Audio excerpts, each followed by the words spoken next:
ஹல்லேலூயா. எத்தனை பேருக்கு கழுதை தெரியும்? ஹல்லேலூயா.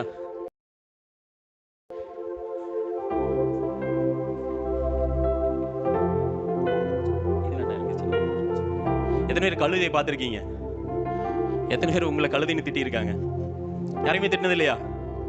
யாரெல்லாம் கழுதைன்னு திட்டியிருக்காங்க? உங்களை பார்த்து கழுத மாதிரி இருக்கிற, கழுத மாதிரி கத்துற, கழுத மாதிரி இருக்கிறேன்னு யாரையும் தொட்டலையா? நிறைய பேர் இருக்காங்க. என்னையும் நிறைய பேர் சொல்லியிருக்காங்க கழுதைன்னு சொல்லி. ஆனால் வேதத்தில் சொல்லுது என்னது? கழுதை தான் ஸ்பெஷல். ஆமென்.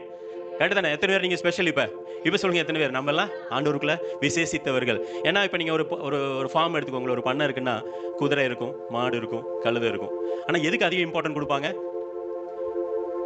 சொல்லுங்க? குதிரைக்கு கொடுக்கலாம், இல்லைன்னா மாட்டுக்கு கொடுப்பாங்க. மாடு வச்சிருக்கிறவங்க மாடு, காளை மாடுன்னு அதை நல்லா ஷேப்லாம் பண்ணி கொம்பெல்லாம் நல்லா சீவி பெயிண்ட் அடிச்சு சூப்பராக வச்சிருப்பாங்க. அதே மாதிரி நான் வெளிநாட்டில் ஒரு 15 வருஷம் இருந்தேன், அரபு நாட்டில். அங்கே பார்த்தீங்கன்னா குதிரை தான் ஃபேமஸ். பார்த்தீங்கன்னா ஒரு 8 அடிக்கு இருக்கும், நல்லா அப்படியே முடியெல்லாம் சைனிங் பண்ணி பாலிஷ்லாம் அடிச்சு அது அவ்வளோ இம்பார்ட்டண்டாக பார்த்துக்குவாங்க. ஆனால் கழுது என்ன பண்ணுவாங்கன்னு பார்த்தீங்கன்னா ஒரு ஓரமாக வச்சிருப்பாங்க. எதுக்கும் தேவைப்பட்டா யூஸ் பண்ணிக்கலாம், வெயிட் தூக்குறதுக்காகவும், என்ன அவங்களோட சுமையை இறக்கி வைக்கிற இடமா தான் எல்லாரும் யூஸ் பண்ணுவாங்க.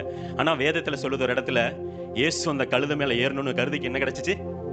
ஆமென். இங்க நம்ம ரெட் கார்பெட் போட்டிருக்கோம் இல்லையா? அந்த கழுதைக்கு, ஓரமா இருந்த கழுதைக்கு, ஒண்ணுமே இல்லைன்னு சொன்ன கழுதைக்கு, பொதி சுமக்கிற கழுதைக்கு ஆண்டவர் என்ன சொன்னார்? ஆண்டவர் அவர் மேல ஏறினா என்ன நடந்துச்சா? அந்த கழுதைக்கு ரெட் காப்பர் போடுறாங்களா, ஓசன்னா ஓசன்னான்னு கூப்பிடுறாங்களா. அந்த குருத்தோலைகள் எல்லாம் உள்ள போட்டு என்ன சொல்றாங்க? கழுதை அதுல நடந்து போகுது. ஆமென்.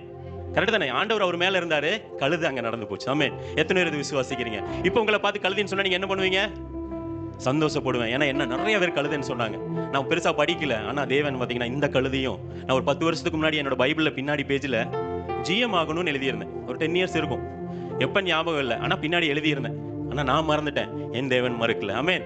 என்ன கழுதின்னு சொன்ன கம்பெனில எத்தனையோ பிடெக் எம்டெக் என்னென்னமோ படிச்சவங்க என் கூட இருந்தாங்க. ஆனா அவங்களுக்கு எல்லாத்துக்கும் அதிகாரியா வச்சார். அப்படி உயர்த்திட்டு வந்த தேவன் திடீர்னு எனக்கு இந்தியா கொண்டு வந்தார். எதுக்காகன்னு தெரியல. ஆனா பெரிய பிரச்சனையில வந்தேன். என்ன நடக்கும்னு தெரியலன்னு வந்தேன். ஆனா தேவன் பாத்தீங்கன்னா வந்த ஒரு வாரத்திலேயே நான் அந்த 10 வருஷத்துக்கு முன்னாடி எழுதியிருந்தேன் இல்லையா? என்ன எழுதியிருந்தேன்? ஜிஎம்னு எழுதியிருந்தேன். அந்த தேவன் நான் மறந்துட்டேங்க. ஆனா என்னை படைத்த ஆண்டவர் என்னை மறக்கல. நானும் அதை ரியலைஸும் பண்ணல.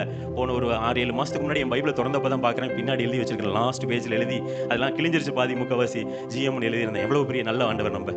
அவரை தான் நம்ம துதிக்க வந்திருக்கிறோம் இந்த இடத்துல. அந்த தேவாதி தேவனை நம்ம உயர்த்த வந்திருக்கிறோம். என்னைக்கு நாம குனிஞ்சு கொடுத்து என் தேவனை நான் மேலே ஏத்துறனோ அன்னைக்கு என்ன பண்ணுவாங்க? யாருவன் எனக்கு எல்லாவற்றையும் அவர் செய்யக்கூடியவராக இருக்கிறார். எத்தனை பேர் விசுவாசிக்கிறேன்?